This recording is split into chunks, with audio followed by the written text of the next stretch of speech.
진짜 투톱이 돼서 앞서거니 뒤서거니 이렇게 경쟁 구조가 계속 만들어지지 않을까 생각합니다. 반도체 또 치킨 게임 하는 거 아니냐. 제가 봤을 때는 치킨 게임이라고 할 수가 없습니다. 저평가를 받았잖아요. 그쵸. 코리아 디스카운트라고 해서 우리나라가 1000억 돌파했잖아요.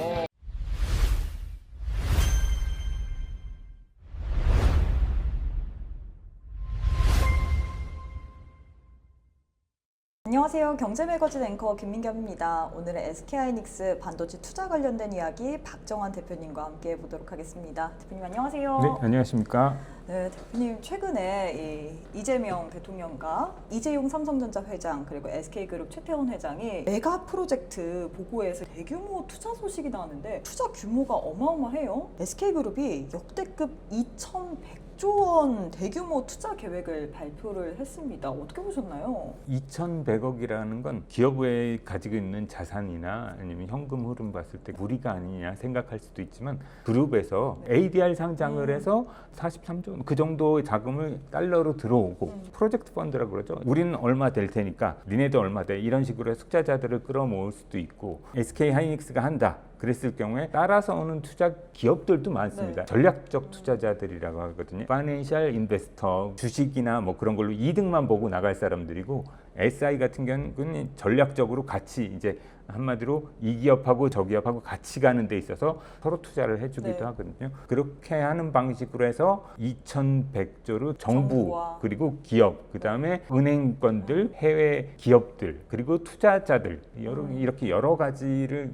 합해서 오랜 기간 동안 투자가 되는 규모라고 생각하시면 되고 어떤 사람들은 이렇게 얘기를 하더라고요. 반도체 또 치킨 게임 하는 거 아니냐 맞아요. 이렇게 제가 봤을 때는 그때는 반도체 사이클이 계속 있었잖아요. 이렇게 올라갔다 내려갔다 지금 이렇게 올라간 상태인데 계속 올라가려고 계속 수요가 엄청나게 많기 때문에 공급이 계속 쇼티지가 나니까 계속 이렇게 해서 계속 올라갈 수밖에 없는 거고 그로 인해서 지금도 이렇게 보시면 됩니다. 반도체 가격이 계속 올라가고 있잖아요. 네. 근데 예전에 예측을 했을 때보다 지금 반기 보고서 이제 곧 나오지 않습니까? 맞아요. 영업이익이라든지 매출액이 훨씬 더 커질 예정입니다. 왜 그러냐 그러면 그 안에도 계속 반도체 가격이 올랐거든요. 그렇기 때문에 매출액이 커지고 영업이익이 커지면서 계속 상승하면서 이런 상황이기 때문에 SK하이닉스는 치킨 게임이라고 할 수가 없습니다. 이렇게 계속 쇼티지가 나기 때문에 사이클이 슈퍼 사이클이라고 하잖아요. 그쵸. 그러니까 이렇게 해서 떨어졌다가 올라가서 떨어지는 게 아니고 역사적인 계속해서 사이클. 계속해서 네. 이 새로운 우상향으로 계속 올라가는 이런 모습을 보여주기 있기 때문에 짧으면 지금으로부터 1년, 조금 길면 2, 3년 동안도 이 쇼티지는 계속될 거라고 보여지고 있습니다. 근데 일각에서는 지금 2,100조 원이라는 굉장히 큰 규모이기 때문에 이러다 그룹 부도나는 거 아니냐 이런 우려 섞인 목소리도 있어요. 이렇게 천문학적인 재무 부담을 좀 할 수 있을까요? 충분히 SK하이닉스도 그 SK그룹도 그 기초 체력이 됩니다. 그 기초 체력이 뭐냐 그러면 바로 이익 남는 거거든요. 영업이익, 네. 순이익 남는 거. 엄청 남잖아요. 그렇죠. 그것만 가지고도 어떻게 보면 프로젝트 펀드라는 게 네. 말씀드리면 SK하이닉스가 그럼 여기에 자금이 필요한데 내가 한 10% 20% 될 테니까 나머지 어느 정도 이자를 줄 테니까 투자할 사람들 오세요. 그럼 쫙 줄을 씁니다. 이자 몇 프로를 줄게 채권을 발행할 수도 있고 아니면 뭐 여러 가지 방법이 있거든요. 그렇게 해서 그냥 은행에서 담보를 뭐를 줄 테니까 거기에다가 확실하게 매출 채권이라는 게 있잖아요. 어떻게 그쵸? 보면 매출처가 다 세계적인 기업들이지 않습니까? 거기에 매출이 정해져 있는데 여기에 뭐 매출 채권 안 해도 그냥 신용만으로도 이렇게 예상을 할 수가 있는 거죠. 이 기업은 계속 이렇게 자금이 들어올 거기 때문에 이건 문제가 없다. 엄청나게 남기 때문에 이런 것들은 문제가 없다. 이자 주는데 전혀 문제가 없고 원금 상환도 문제가 없다고 판단이 되면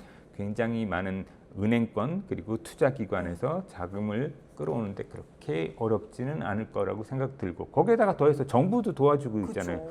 정부에서 왜 그러냐 그러면 우리나라에서 이 반도체 산업을 키우기 위해서 이번에 아주 그냥 삼성전자하고 하이닉스를 대대적으로 키우겠다. 이 투톱 체제제. 근데 지금 반도체가 너무 호황이다 보니까 수출 데이터 보셨죠? 6월 달에. 네, 맞습니다. 우리나라가 1000억 돌파했잖아요. 그렇습니다. 이게 어떻게 보면 미국, 중국, 독일 다음이죠. 지금 네 번째 네, 일본 이렇게 제쳤어요. 이렇게 수출을 많이 한 나라가 없습니다. 맞아요. 그러니까 여러분들 우리나라를 좀 자랑스럽게 생각하셔도 됩니다. 약간 국뽕 스타일로 국뽕 스타일. 뭐 그럴 수도 있지만 그 정도 일본도 이렇게 한 적이 없습니다. 네, 그러니까 그러니까요. 그 정도로 우리나라가 지금 발전하고 있고 생각보다 빠르게 발전하고 있고 그 중에서 그 축을 반도체. 만들어내는 게 반도체라고 합니다. 네. 이건 정말 제가 봤을 때 그렇거든요.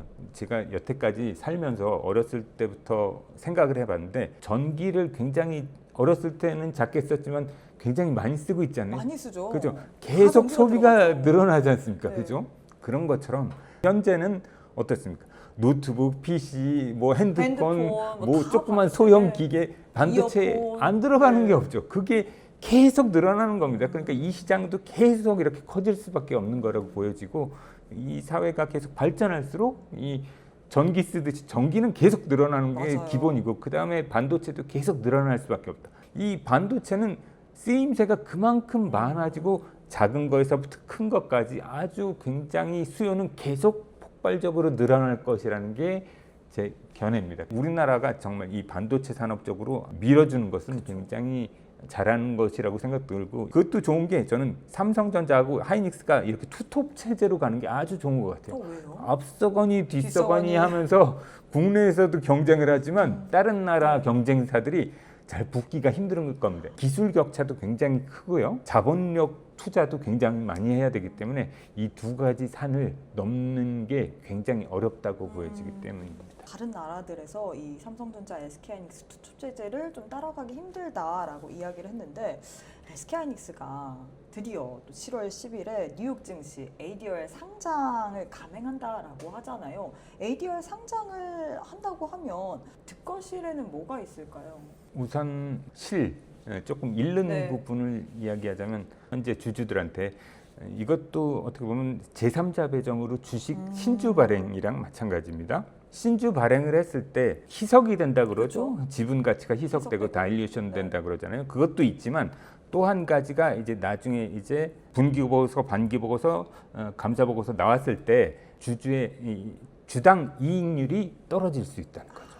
이 왜 그러냐 그러면 주식수가 많아졌으니까. 네. 그렇지만 그렇게 염려 안 하셔도 됩니다. 2.5% 정도밖에 안 되지 않습니까? 그렇기 때문에 총 주식수 대비해서 그렇게 크지 않다. 희석분도 아주 적고 그 다음에 떨어지는 것도 아주 적을 것이다. 실은 요 정도로 그 다음에 득은 엄청나게 파이가 크거든요. 득이 크죠. 그렇죠. 무엇보다도 이제 ADR이 미국에 상장되는 네. 거지 않습니까? 미국에 상장됐을 때 상장되자마자 또 이 지금 보셨잖아요. 스페이스X가 바로 이제 나스닥 100으로 올라간 거, 뭐 러셀 1000에도 맞아요. 포함되면서 그런 가능성이 굉장히 더 큰 게 이 SK 하이닉스죠. 보시면 나스닥 100에도 들어가고 그다음에 S&P 500에도 들어갈 가능성도 있습니다. 나중에는 왜 그러냐 그러면 패시브 펀드 자금들이 계속해서 이 SK 하이닉스를 매수할 거기 때문에 굉장히 저평가를 받았잖아요. 그쵸. 코리아 디스카운트라고 해서 이 그 구간들이 이제 벗어나서 나스닥에 상장이 되면서 굉장히 제대로 평가를 받게 되는 거죠. 지금 예를 들자면 마이크론 같은 경우도 퍼가 굉장히 좀 하이닉스에 비해서 높잖아요. 네. 근데 하이닉스는 굉장히 그거보다 더 버는 기업인데 세계 1위가 삼성전자, 2위가 하이닉스, 3위가 마이크론입니다. 네. 그렇게 봤을 때 마이크론이 더 크게 하이닉스보다 평가를 받고 있으니까 이 매출액 대비 영업이익률을 맞아요. 본다면요. 그런 거를 봤을 때 확실히 조금 제대로 이제 값어치를 제대로 인정받을 수 있는 기회가 되기 때문에 굉장히 주가적인 측면에서도 굉장히 좋은 측면이 많을 것이라고 생각됩니다. 들어보니까 뭔가 실보다는 득이 더 많아 보이는데 최근에 이제 급등한 메모리 가격을 압박하기 위해서 중국 창신 메모리 같은 기업을 좀 대체제로 검토한다라는 보도가 나왔습니다. 실제로 중국의 이런 메모리가 삼성전자, SK하이닉스를 좀 위협할 만한 가능성이 있을까요? 위협된다기보다 나눠 가지는 것 같긴 해요. 그렇지만 큰 걱정은 안 하셔도 될 것 같습니다. 왜 그러냐 그러면 삼성하고 하이닉스에서 하는 건 HDM이라고 네. 딱 어떻게 보면 이건 맞춤형 설계라고 봐도 네. 됩니다. 그렇기 때문에 어떻게 보면 설계를 해서 이 설계대로 맞춰주는 거잖아요.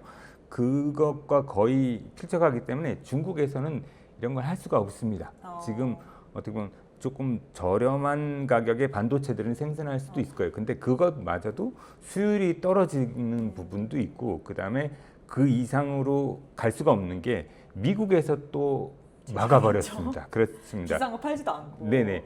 반도체에서 중요한 부분이 또 노광 장비라는 게 있습니다. 네. 네덜란드에서 생산하는 건데, 이거 없으면 전 세계 반도체가 생산을 아무도 못합니다. 근데 미국에서 얘기해서 네덜란드는 중국에다 이 노광 장비를 팔지가 않습니다. 그렇게 되니까 어떻게 보면 그렇게 생각하면 되겠죠. 중국도 커지고 싶어요, 반도체. 근데 커질 수가 없어요. 그렇죠. 그 한계가 지금 이게 한계입니다. 지금 하는 게 이게 한계예요. 이 이상으로 발전하기도 어렵고 커지기도 어려운 겁니다. 왜냐면 엔비디아가 저가형 모델만 주고. 네, 맞습니다. 그렇기 때문에 한국의 삼성전자, 하이닉스는 그게 아니잖아요. 위로 열려 있잖아요. 네. 그렇죠. 그래서 계속 기술 개발할수록 뭐 HDM4, 뭐 여러 가지 네. 나중엔 더 커질 수도 맞아요. 있겠죠. 더 높아질 수도 네. 있고, 그런 고부가 가치 사업, 그런 쪽으로 계속 나가면 되는 겁니다. 계속 기술 개발하면서 그렇게 됐을 때 저가 시장은 조금 이렇게 같이 쉐어해도 됩니다. 저가 시장은 너네 거. 너네 건 아니지만, 그건 그 아니에요. 우리도 해야죠. 왜 그러니까 어느 정도는 잠식할 수도 있겠지만, 근데 우리가 못하는 물량을 중국 쪽에서는 할 수는 그렇죠. 있는데, 그렇죠? 그거를 위해서 애플에서도 지금 그러고 있잖아요. 그래가지고 맞아요. 예, 마이크론하고 뭐 하이닉스, 삼성한테 우리 줘라, 그러니까 너무 비싸다, 그런 얘기가 지금 많잖아요. 맞아요. 지금 시장에. 그래가지고 중국에 가서 반도체 줘, 니네 거 쓸게. 그러니까 우리도 가격 똑같아, 쟤네 거랑 한국 거랑. 그래 버리니까 아주 애플이 조금 곤혹스러운 단계에 있기도 한데, 그런 걸 봐도 지금 현재 주도권을 있는 것은 셀러스 마켓입니다. 한마디로 반도체를 파는 쪽이 갑이에요. 바이어 마켓이 아닙니다. 현재는. 앞으로 이 시장이 계속 몇 년간은 계속 지속될 것으로 달라 보여집니다. 사정해야지. 그렇습니다. 가능성이 제인슨왕이 왜 계속 번질나게 우리나라에 오고 있습니까? 그것만 보셔도 잘 이렇게 예측을 하실 수가 있을 것입니다. 이에 따라서 지금 삼성전자, SK하이닉스, 특히나 SK하이닉스 최근에 신한투자증권에서 목표 주가를 380만 원이었는데 420만 원으로 올려잡는 모습이었습니다. 투자이익은 매수 그리고 업종 최선우주 유지를 했는데, 근데 지금 주가를 봤을 때는 사실 간밤 미국 증시에서 메타가 또 이 자신들의 남는 이 컴퓨팅 그런 데이터 센터 이런 부분을 이제 대여 사업을 하겠다 이렇게 얘기를 하면서 SK하이닉스라든지 삼성전자 이렇게 대형 반도체 주식이 빠지고 있는데, 과연 이럴 때마다 우리가 좀 조정을 매수의 관점으로 봐야 될까요?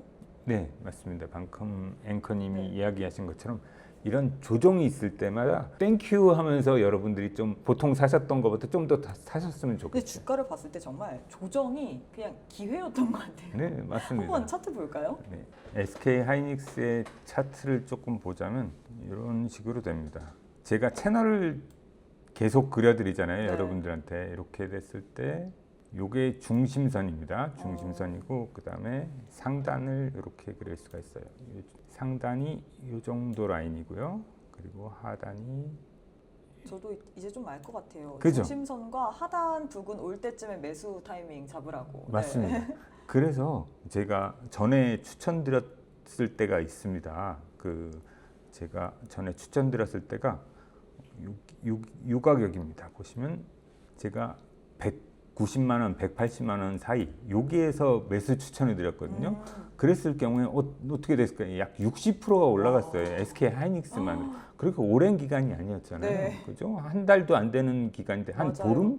보름은 좀 더 됐을지 네. 모르지만 그 정도 기간에 이렇게 됐거든요. 이렇게 지금 이렇게 빠지고 있잖아요. 네. 여기 조금, 그러니까 어떻게 보면 요 220만 원, 아니 220만 원, 뭐 그 정도, 지금 230만 원대잖아요. 220만 원 정도 왔을 때 여기서 하면 굉장히 좋다. 지금 여기서도 조금 매수를 하셔도 됩니다. 중간 미치기 때문에. 그렇지만 이제 어떻게 보면 여기에서 매수를 하시고 좀 그 다음에 기회를 안 줄 것 같아요. 그럴 것 같기도 합니다. 200만 원 더 빠지면 더 감사하고 더 고마운 땡큐예요? 거고, 그렇죠. 그러니까 한 3번이나 4번에 나누어서 매수한다고 생각하시면, 제가 이런 채널을 그린 게, 이게 채널이 아무 종목이나 나오는 건 아니거든요. 그 이렇게, 주대용 우량주. 그렇죠. 네. 맞습니다. 우량주여야, 조건이 우량주여야 되고 계속해서 흑자가 나는 기업이어야 되고 몇 가지가 그런 게 있습니다. 그렇게 했을 때 이게 다 충족하는 게 이 SK 하이닉스거든요. 그렇기 때문에 이런 바닥 이렇게 이 바닥에서 자신 있게 베팅이 들어갈 수가 있는 거죠. 그런 뜻이 이렇게 제가 봤을 때 여기쯤 왔다. 그랬으면 여러분들 분할 매수 지금부터 하셔도 됩니다. 오늘도 아주 괜찮은 가격이라고. 왜냐면 최근에 계속 이렇게 꼬리를 달고 이렇게 하방에 대한 지지력을 보이다 보니까 정말 매수의 기회를 좀 안 주는 것 같은데 사람들이 이제 제가 밖에 나가면 다 물어보는 게 SK하이닉스 그래서 언제 매수해야 되냐 이 질문만 너무 많이 받거든요. 그래서 네. 좀 많은 시청자분들도 이거에 대해서 궁금했을 것 같습니다.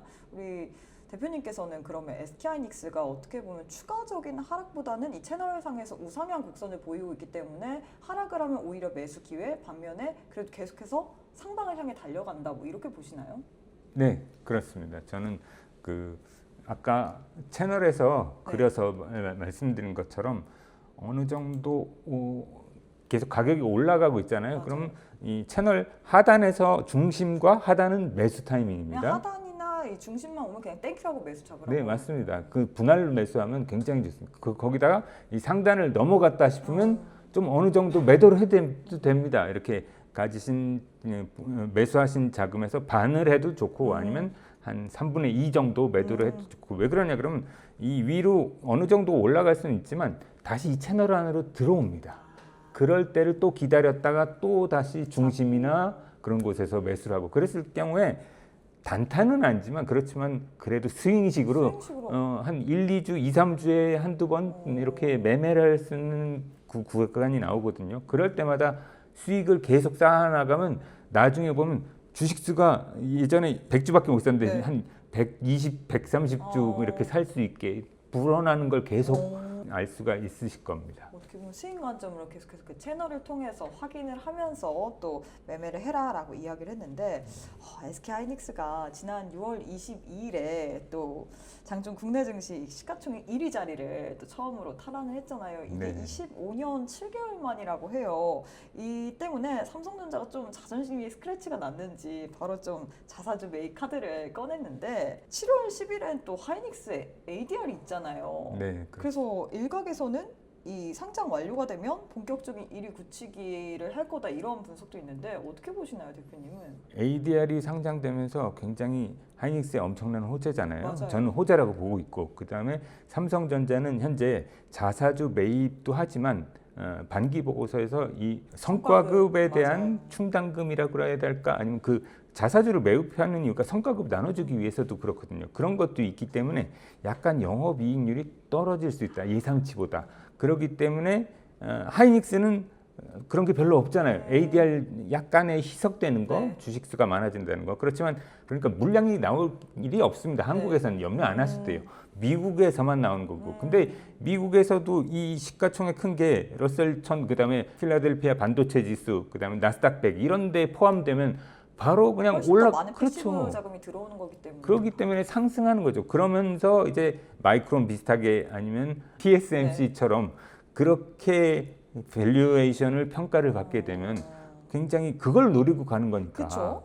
그걸 노리고 갔는데 그렇게 되면 삼성전자보다 조금 유리하게 움직이지 않을까. 근데 이렇게 움직이게 되면 이거에 따라서 자극받아 삼성전자도 좀 오를 가능성이 있습니다. 이렇게 하이닉스가 치고 나가면 이런 것도 생각할 수 있을 것 같아요. 하이닉스가 ADR 상장에서 성공했다. 네. 그러면 이거를 어떻게 보면 TSMC도 그렇게 한 케이스거든요. 미국에 상장을 해서 이렇게 밸류에이션을 잘 받게 됐단 말입니다. 근데 하이닉스도 그렇게 해서 성공을 했다. 그러면 삼성전자도 ADR을 발행할 가능성도 또 생기는 거죠. 이해질세라. 네, 그렇죠. 그렇게 되면 또 이제 진짜 투톱이 돼서 앞서거니 뒤서거니 계속 이렇게 경쟁 구조가 계속 만들어지지 않을까 생각이 됩니다. 네, 알겠습니다. 이렇게 해서 SK하이닉스 그리고 반도체 투자 관련된 이야기 박정환 대표님과 나눠봤습니다. 대표님 좋은 말씀 고맙습니다. 감사합니다.